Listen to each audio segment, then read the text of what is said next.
김유리의 우아한 책 읽기 월간 동네 북. 자, 오늘은 어떤 책인가요, 유리쌤? 이기호 작가의 누구에게나 친절한 교회 오빠 강민호입니다. 야구 선수 강민호가 아니라 누구에게나 친절한 교회 오빠 강민호. 야구 선수 강민호가 있구나. 어쩐지 굉장히 친숙한 이름이었어요. 아, 이제 느끼신 유리쌤이구나. 저 야구를 모르거든요. 저도 네. 아무튼 여러분 이해해 주세요. 자, 이기호 작가님이 일단 어떤 작가님인지부터. 예. 1972년 강원도 원주에서 태어나셨고요. 1999년 세기 말에 현대문학에서 단편소설 버니가 당선되면서 등단했습니다. 네. 소설집으로 최순덕 성령 충만기. 네? 지금 뻔찮지 최순덕 않을 거예요. 성령 충만기. 갈팡질팡하다가 내 이럴 줄 알았지. 어. 김 박사는 누구인가? 야. 그리고 장편소설, 이때까지 소설집이고요. 네. 장편소설 사과는 잘해요. 사람들의 세계사가 있습니다. 제목부터가 일단 굉장히 다 인상적이에요. 이기호 작가에 대한 평은요, 능청스러우면서도 익살맞은 문체와 내용으로 서사의 흡입력이 강하다는 특징이 있어요.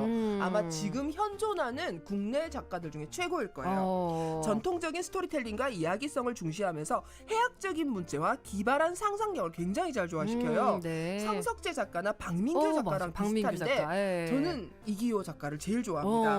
역사성이나 현실성이 그 두 작가보다 강한데 장르적인 실험을 즐겨요. 실험적이다. 이 앞에 그 등단한 버니는 처음부터 끝까지 힙합 가사처럼 쓰여져 있고요. 네. 네. 햄릿 포에버는 조서 형식으로 쓰여져 있어요. 그리고 최순덕 성령 충만기는 성경의 한 페이지처럼 쓰여져 있습니다. 오, 그렇군요. 2020년에 이상문학상을 거부한 3인 중에 하나고요. 네. 그리고 현재 광주대학교 문예창작학과 교수로 재직 중이고 2019년에 문예창작학과 학과장이 되셔서 지금 수많은 제자를 양성하고 계십니다. 그렇구나. 아, 학과장님이시구나. 지금 2020년이니까 더 승진하시지 않으셨을까요? 그러게요.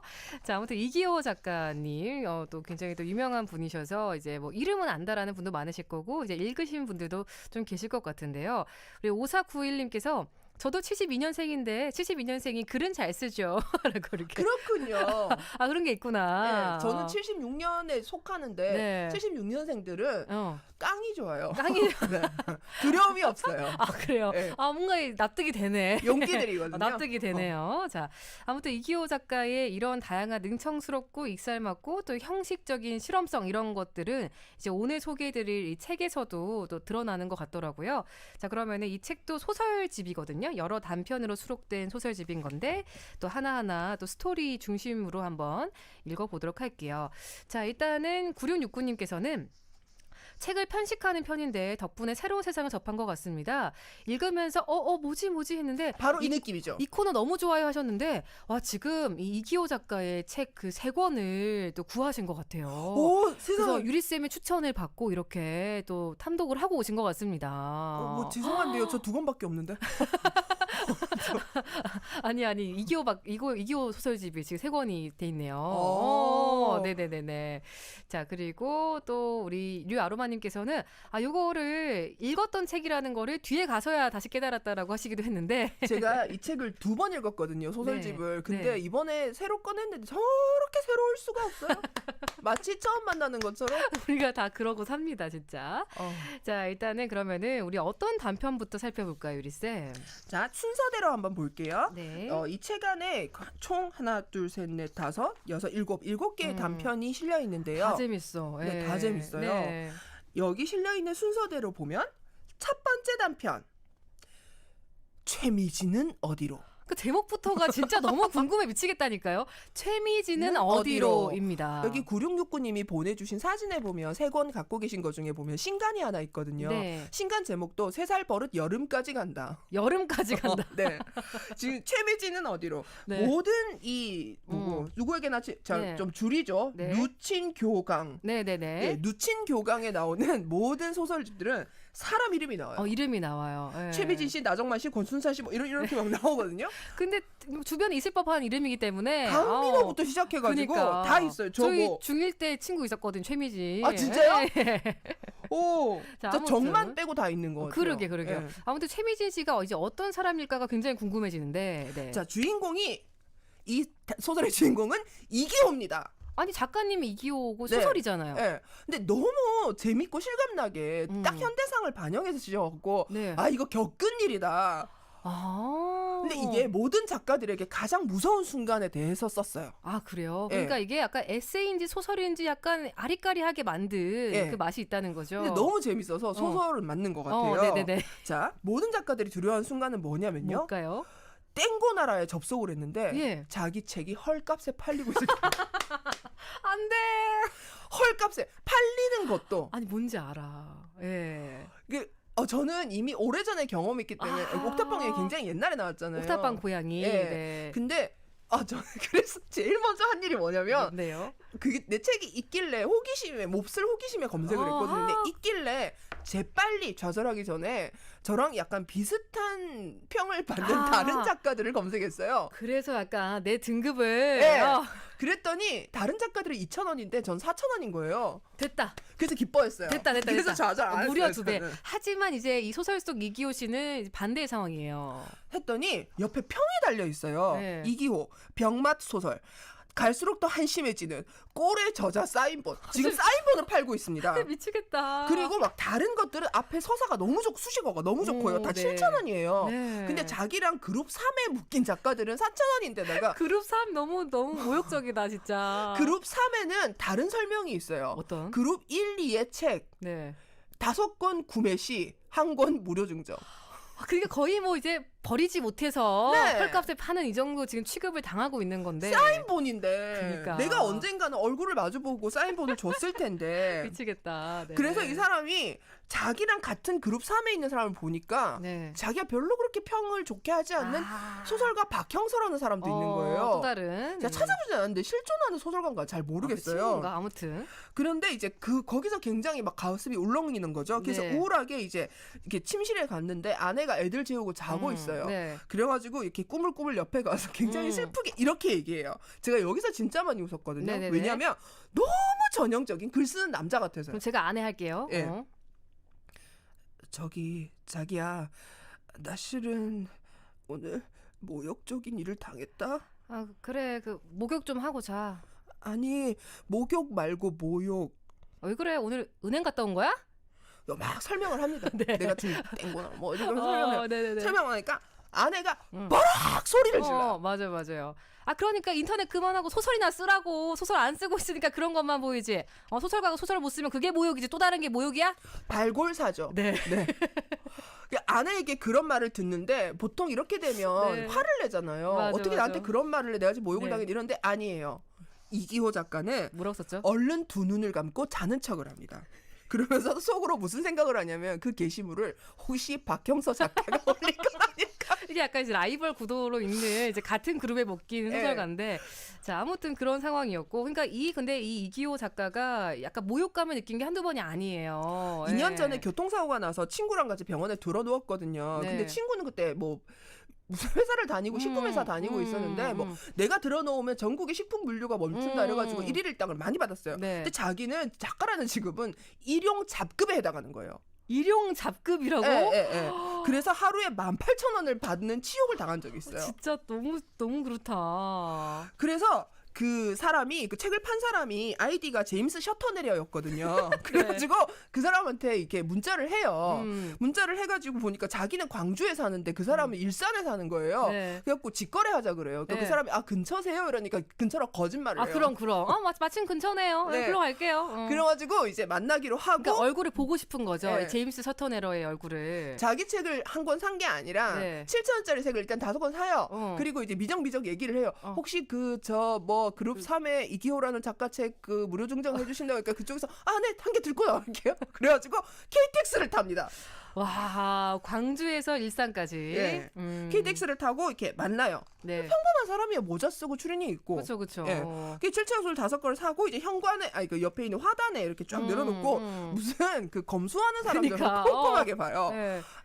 앞에 5권 자기는 관심 없어요. 없지 사실. 그냥 봐요. 연기한 거죠. 맨 끝에 있는 자기 책을 보면서. 네네. 그리고 자기 책의 첫 장하고 이렇게 딱 속지를 딱 넘기는데 사인본 맞아요. 있을 거 아니야. 네. 네. 근데 최미진이란 사람한테 자기가 뭐 좋은 인연 어쩌고 저쩌고 맞아. 좋은 인연 어. 뭐 이런 거 적어놓은 거예요. 최미진님께. 네. 분명히 이 사람 아닐 거예요, 최미진이. 그쵸. 그래가지고 이렇게 막 아무렇지도 않은 듯이 되게 덤덤한 척하면서 아 최미진 씨는 누구죠? 이렇게 물어보거든요. 네. 근데 그 순간 그 사람이 알아본 거예요. 왜냐면 왜냐하면 앞장에 있잖아요, 사진이. 작가 사진 있죠. 그리고 이기호 교수님은 되게 알아보게 생겼어요. 아, 뚜렷하시고. 그래요. 그 사람이 갑자기 이러더니 도망쳐요. 어. 자기는 책을 들고 있고 돈을 안 줬는데. 근데 그 사실을 깨달았기 때문에 이제 잠시 후 돌아옵니다. 머쓱하게. 네네. 그리고 뭐 얘기를 해요. 뭐 어. 뭐 죄송해요 여러분. 아니 그게 아니고 그게 둘 다 지금 굉장히 둘 다 머쓱하잖아요. 너무 힘들어. 후회했겠죠. 너무 힘들어. 네. 내가 왜 KTX를 타고 뭐 이러고 있는데 둘이서 우멍멍 얘기하고 있는데 자기가 이 치졸한 마음이 최미진이 누군지 너무 궁금해. 그러니까 대체 누가 내 사인본까지 받아가지고 이거를 이렇게 처분을 하나. 그래서 이렇게 3만 원 줬어요. 3만 원 주고 막 이렇게 둘이서 고개를 떨고 있다 자기가 끝내 물어봐요 또. 최미진 씨는 누구예요? 그러니까 이거를 못 참는다니까. 네. 그러니까 이 남자가 확 도망가는데 음. 눈물을 훔치는 거예요, 이렇게. 뭔가 사연이 있나? 네. 그 자기는 그래서 계속 최미진 누굴까 생각하면서 책 6권을 안고 KTX를 또 타고 내려와요. 최미진 씨. 근데 그날 밤에 술에 엄청나게 취한 그 남자가 제임스 셔터내려가 판매자가 네, 전화를 합니다. 그 전화를 받았더니 이제 고백을 하죠. 어쨌든 내용을 살펴보면 최미진은 전 여친입니다. 엄청나게 사랑했던. 근데 헤어졌고 지금은 아예 죽었는지 살았는지조차 모르게 자기를 피하고 있어요. 근데 자기가 지금 이사를 가야 되는데 이사를 가면 최미진하고 연이 끊어지는 거잖아요. 네. 그래서 어쩔 수 없이 그녀가 두고 간 책을 팔고 있는 거예요. 짐을 줄이려고. 맞아. 하지만 본인은 아직 잊지 못해서 너무나 애틋한 마음이 있는데 책은 팔아야 되고. 네. 그래서 뚝뚝 끊어지는 목소리로 이렇게 얘기를 합니다. 네. 아저씨는 우리 미진이도 잘 모르잖아요. 모르면서 그냥 좋은 인연이라고 쓴 거잖아요. 그건 그냥 쓴 게 맞잖아요. 아무것도 모르면서. 내가 왜 그 책을 파는지, 내가 당신이 쓴 글씨를 얼마나 오랫동안 바라봤는지, 우리 미진이가 어디서 어떻게 사는지 아무것도 모르잖아요. 모르면서 그냥 그런 거잖아요. 내가 뭘 그렇게 잘못했다고. 내가 죄송하다는 말을 얼마나 많이 하고 사는데 꼭 그 말을 들으려고. 꼭 그 말을 들으려고 그렇게. 이렇게 희끗 하면서. 맞아. 근데 이게 정말 너무 이 남자가 이해가 되지 않아요? 이해가 되고 저는 그 후에 덧붙인 이기호 씨의 독백이 되게 좋았어요. 나는 나의 적이가 무서웠다고 생각한다. 맞습니다. 그러니까 사실 조금 약간 재미스럽게 접근한 부분도 물론 있었지만 사실은 약간 본인이 지금 워낙에 좀 힘들고 소설도 못 쓰고 무기력한 상황에서 대체 누가 내 사인본을 파는지 얼굴 한번 보자 막 이런 마음으로 간 거잖아요. 맞아요. 그런 마음에 대해서 얘기가 된 겁니다. 그렇죠? 자, 이기호 작가의 최미진은 어디로라는 작품이었고요.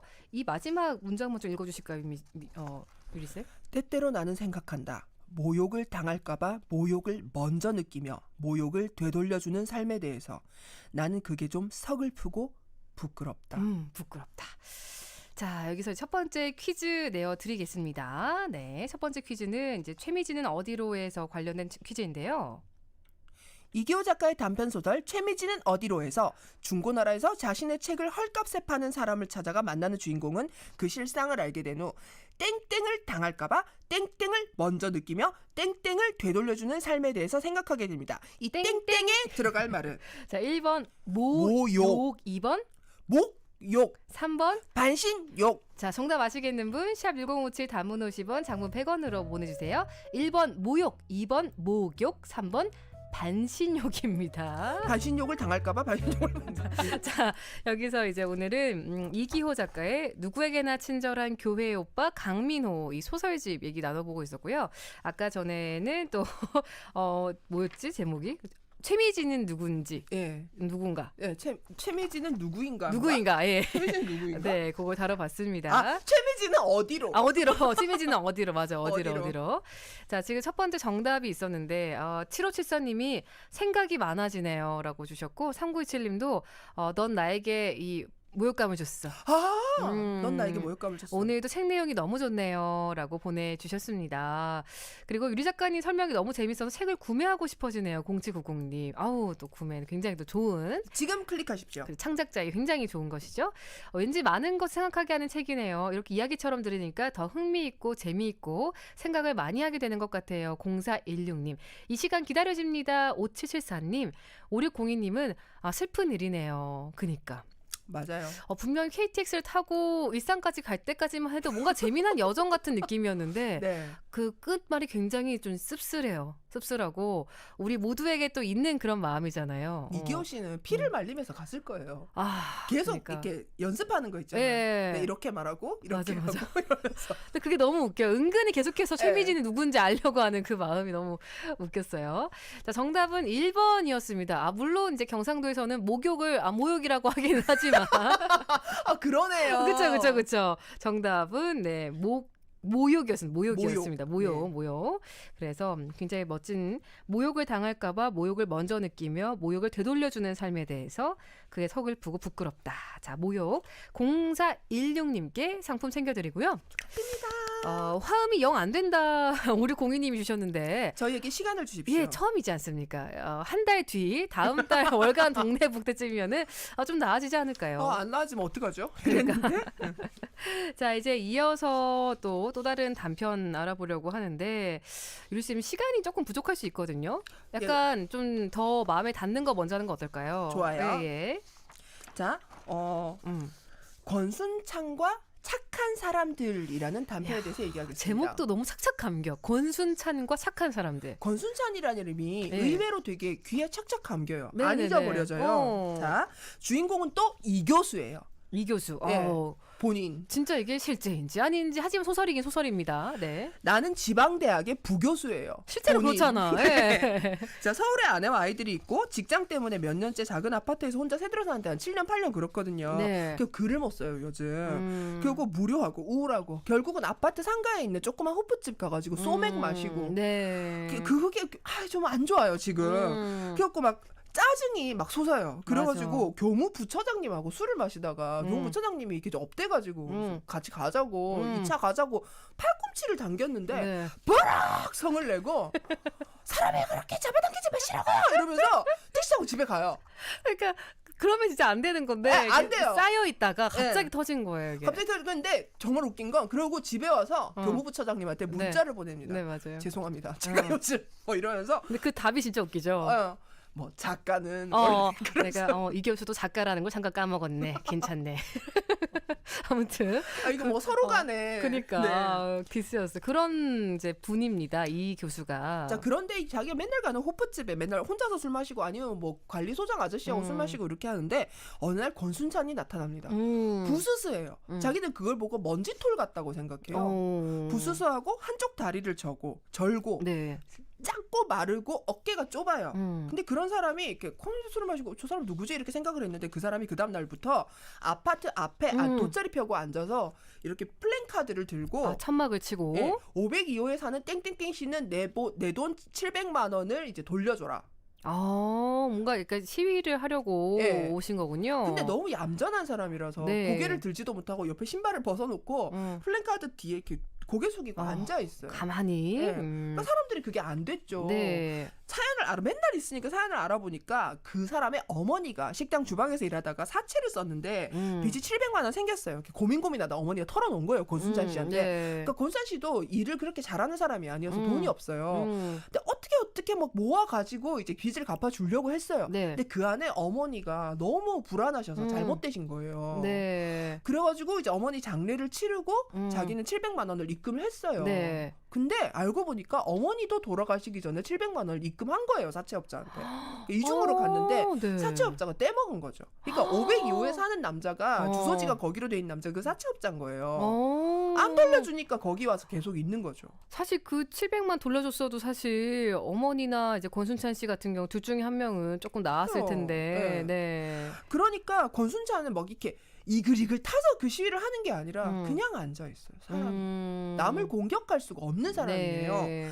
그래서 입주민 대표랑 관리소장이 측은해요. 그 사연을 알고. 그럼 네. 그래갖고 호프집에 앉아서 이 교수님이랑 회의를 합니다. 뭐 어떻게 우리가 십시일반 모아가지고 네. 그러면서 자기 뭐 그 얘기를 막 하고 돈은 그렇게 빨리빨리 모이지를 않고 자기는 이제 그 사람의 팻말을 보면서 자기가 그때 본 뉴스를 생각하죠. 죽은 아이의 아버지가 단식을 시작했다.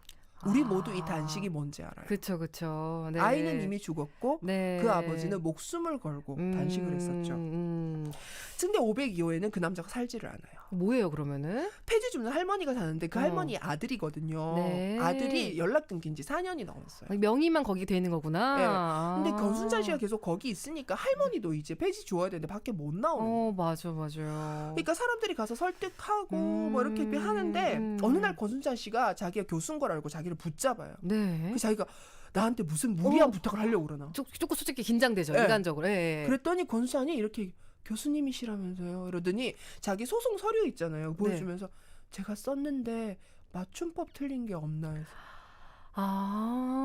그래서 호프집에 마주 앉아서 붉은 펜으로 첨삭을 다 해줘요. 네네네. 그리고 막 얘기를 하는데 다리는 어릴 때 나무에서 떨어져서 다쳤는데 아프다는 걸 아버지가 믿어주지 않아서 병원에 못 갔대요. 그 때를 놓쳐서 네. 다리를 이제 평생 절게 되신. 그러니까 아이가 아프다고 하는데 그 말을 믿어주지 않는 부모와 함께 자란 사람인 거예요. 네. 그리고 죽은 어머니는 새어머니예요. 아. 어쩌면 자기에게 한 톨의 유일한 애정을 줬을 수 있는 사람. 아프다는 말을 들어줬을 수 있는 사람. 어쨌든 근데 굉장히 힘겹게 살아오신 얘기를 정말 아무렇지 않게 그냥 덤덤하게 얘기하는 그 그런 사람이 인물이죠. 평생 겪은 얘기들을 자기는 토막토막 듣는데도 화가 나요. 어떻게 사람한테 사람이 저럴 수 있을까. 그러니까. 나중엔 자기가 되려 화를 내는데 권순찬은 억울해하지를 않아요. 너무나 철저한 약자예요. 결국은 7월부터 시위가 시작되고 그 사람은 이제 뭐 돗자리가 뭐 그거 천막이 되고 밤에는 거기 스티로폼 깔고 자고 누구는 일자리를 알아봐 주기도 하고 그렇게 해서 11월까지 네. 700만 원이 모아집니다. 이게 성금을 모은 네. 거구나, 주민들이. 그 폐지 줍는 할머니도 40몇만 원을 내요. 네. 그런데 권순찬 씨한테 굉장히 감동적인 전달식을 봉투에 넣어서 했는데 권순찬 씨가 안 받아요. 받지 않겠습니다. 왜냐하면 당신들이 돈을 받으려 한 게 아니고 나는 그 사람한테 돈을 받아야 되니까. 그게 중요한 거잖아요. 그 사람들이 마음 상했어요. 그러니까 이게 진짜 이기호 작가의 매력 포인트죠. 맞아요. 그러니까 우리가 처음에는 뭔가 이게 서로 이게 온정이라고 하잖아요. 뭔가 뭔가 좀 약자를 도와주고 싶다. 이렇게 이런 어떤 약간 선한 마음인 것 같은데 사실 그 마음이 받아들여지지 않았을 때 기분이 상해요. 예. 그리고 상처받은 마음들을 루머를 만들어냅니다. 야. 권순찬이 그 700에 대한 이자 받으려고 저러는 거다. 돈을 더 받으려고 그러는 거다든지. 아까 그 단식하는 아버지의 사건들이 생각나죠?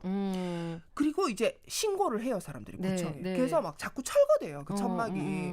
근데 또 나타나고 또 나타나요.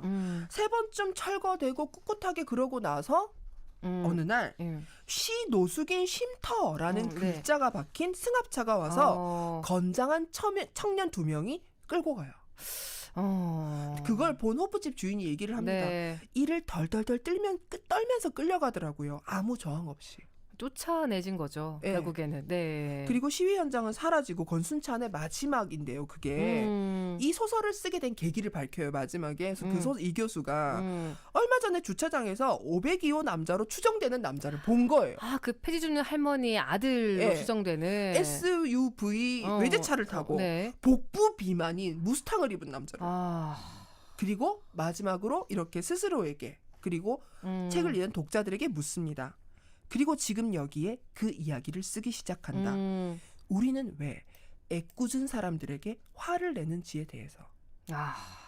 이때 한참 이 소설이 씌어진 시기는 한참 유족들이 욕을 먹고 있을 때였어요. 세월호 참사가 터진 이후에. 그렇죠.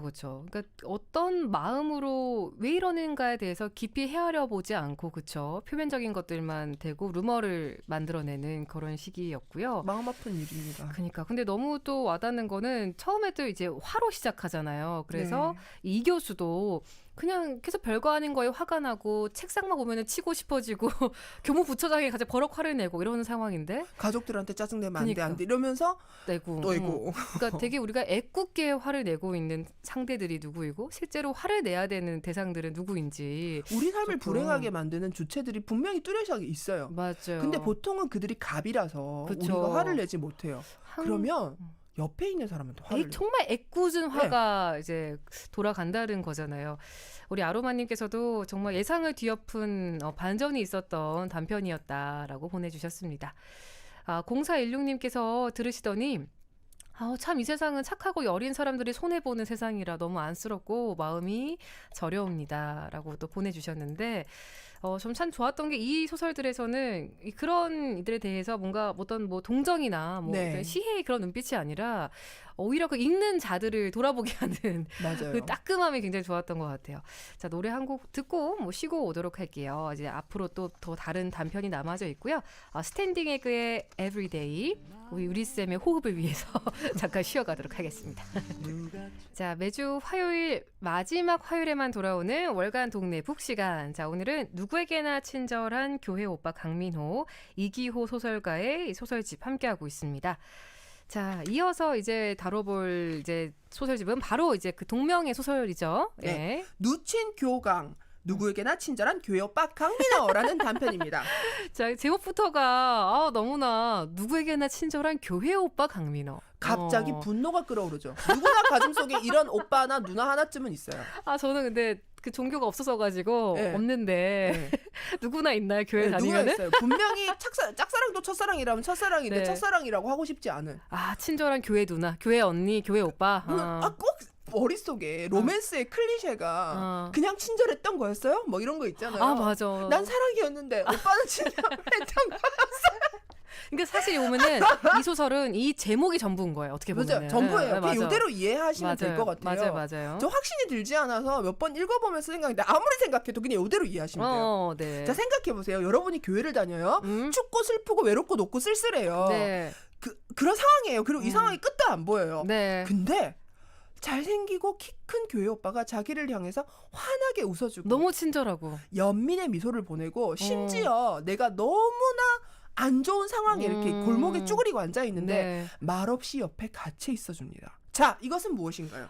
와, 이거는 이제 나는 이 오빠랑 결혼해야겠다. 그렇죠. 결혼하고 애 낳고 이미 꿈꾸고 있어. 예, 애들 네. 학교 보내고 대학 보내고 지금 환갑 장치상을 또 같이 받았죠. 무엇보다도 나를 뭔가 이해해주는 유일한 사람이라는 눈빛도 그런 잔잔할 느낌. 거예요. 네, 맞아. 예. 자, 그러나 이것은 소설이니까요. 이제 자, 주인공은 그러니까 내가 강민호인 것 같아요. 맞아요.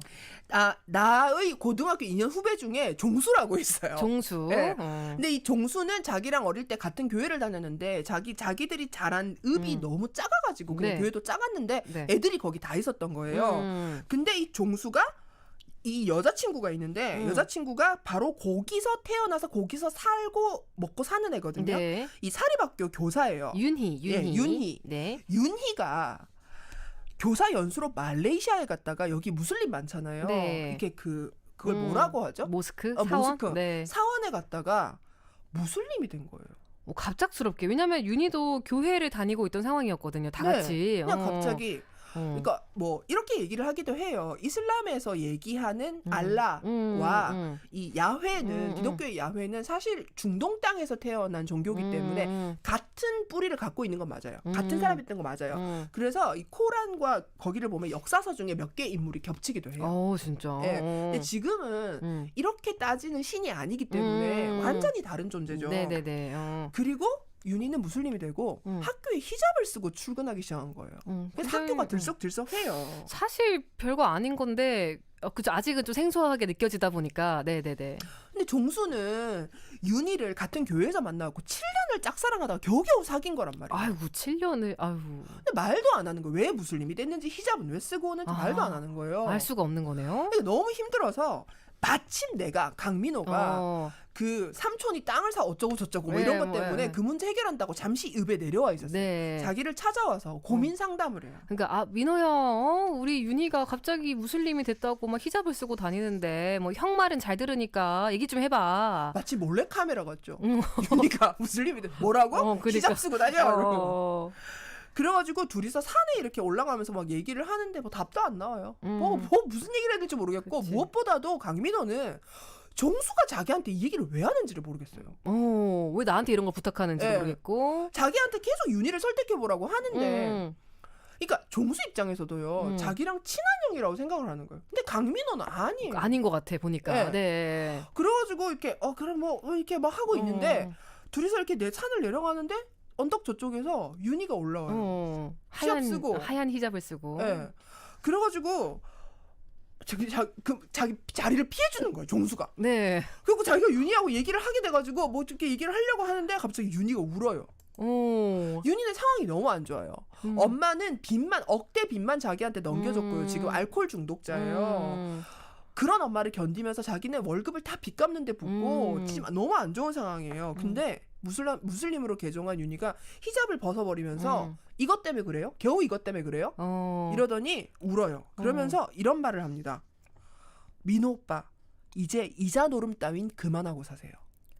전 처음에 이게 이해가 너무 안 돼서 저도요. 강민호 씨가 뭐 일수를 놓나 그랬는데 일수생이었나? 그게 아닌 것 같죠, 그렇죠? 네. 마지막에 보면은 나는 내가 어쩐지 낡은 사슬 같다는 생각을 했다. 이게 나오거든요. 그러니까 강민호 같은 사람은요. 누구나 친절한 교회 오빠 같은 사람들은 진짜 제목대로. 네.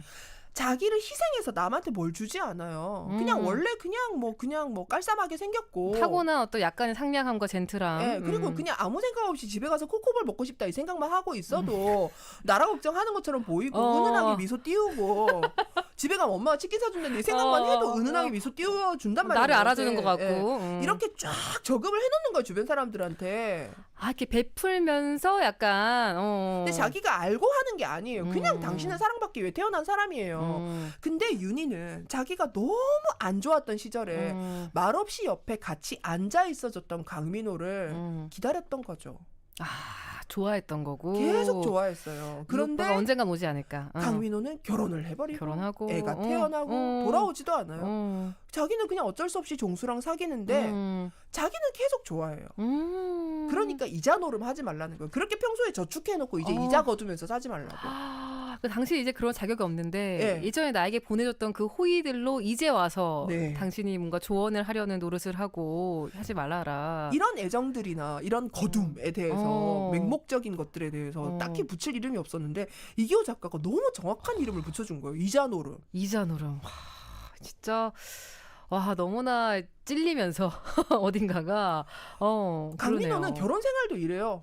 애가 뭐 어떤지 아내가 뭐 비키니가 낡아 떨어졌는지 몰라요. 그러니까. 근데 이 아내도 이자 노름의 희생자인데 그냥 명랑하게 잘 해내는 그런 사람이라서 사는 거예요. 그래서 뭐 이게 누가 뭐 선이고 악이다라기보다도 이런 경우가 생긴다라는 거. 네. 누구에게나 친절한 교회 오빠 강민호였습니다. 네.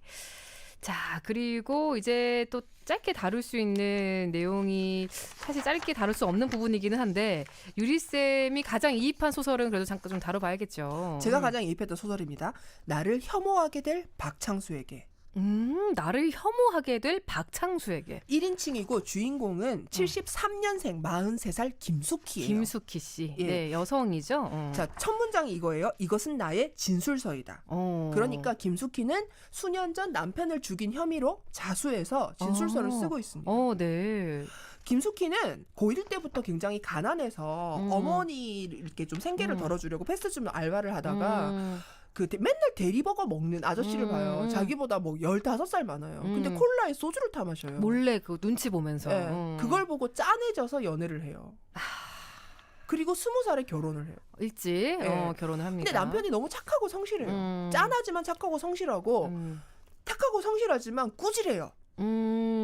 그리고 자기에게 굉장히 평화로운 일상을 줘요. 대학에 보내주고 청바지 사주고 매일 하루 5,000원씩 용돈을 줘요. 네. 그래서 자기가 유아교육과 자격증을 따서 유치원 선생님이 될 수 있었는데도 남편을 사랑하지 않아요. 자기. 음. 그러니까 여러분 아시겠죠? 나한테 최선을 다하는데 나도 그 사람한테 고마워요. 근데 아무리 생각해도 난 그 사람 사랑하지 않아요. 이런 경우가 있잖아요. 사람이 살다 보면. 그리고 아직 내가 나를 사랑하지 않고 나를 혐오하고 있는데 맞아요. 누군가가 나를 이렇게 절대적으로 지지를 해주면은 오히려 싫어질 수 있는. 어머니에게도 사랑받지 예, 못했고 예. 자기는 사람한테 사랑받는 방법을 모르고 주는 방법을 모릅니다. 어. 그러니까 자기는 자기가 쓸모 있을 때만 만족감을 느끼는 사람이에요. 그러니까 쓸모가 없고 평화로운 상태는 안 되는 사람인 거예요. 그러니까 점점 권태로워져요. 이 많은 결혼 사람들이 이렇게 관계에서. 살아요. 예. 그래서 이 사람은 나 그렇게 잘해주는 남편이 있는데도 거기 가서 그러니까 유치원에 어린이 교구를 납품하러 오는 남자랑 바람을 펴요. 네네네. 이 남자도 자기를 별로 사랑하지 않는데